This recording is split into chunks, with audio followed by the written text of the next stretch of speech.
What's up, guys? In today's video, I will be teaching you how to be on fire for God. So really, one of the reasons why a lot of people are not on fire for God is because of worldly things, worldly habits.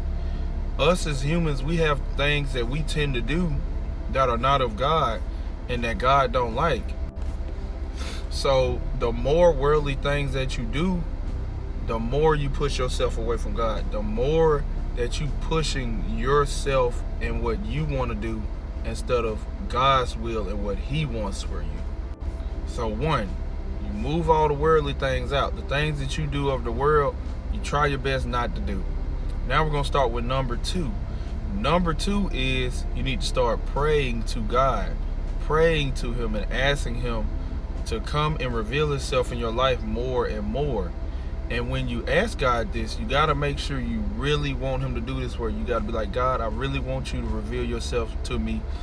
And not only that, I want to be on fire for you. I want to live out your will and what you want for my life.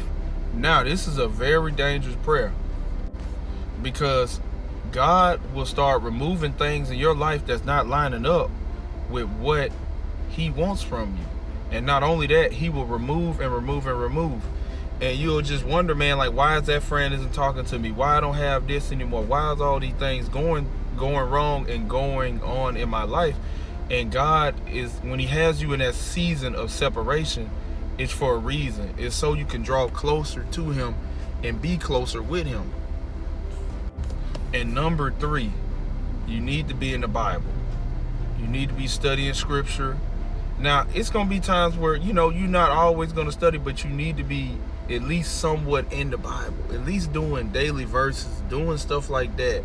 If you're not going to read it like that as much, I know, at least download the Bible app, and they literally give you a daily devotion every day. All you got to do is log into the Bible app, click on daily devotion. They'll give you a video and scripture. But I feel like if you do those three things, you stop the worldly things. You pray. You pray and you ask God for what you need to ask Him for. And if you stay in the Bible, if you do those three things, I'm telling you, you will be on fire for God. Now, you have to realize this stuff doesn't happen overnight, but I promise you, if you do those three things, you're going to be on fire for God, because you're not focusing on yourself and you're not focusing on what you want. You're focusing on what God wants. And over time, it's going to get to the point where your will and God will be close. It'll start aligning. And when it starts aligning, you'll never be disappointed. You'll be on fire for God, and you'll trust His will and His way. I hope you guys have a blessed day, and that's how you get on fire for the Lord.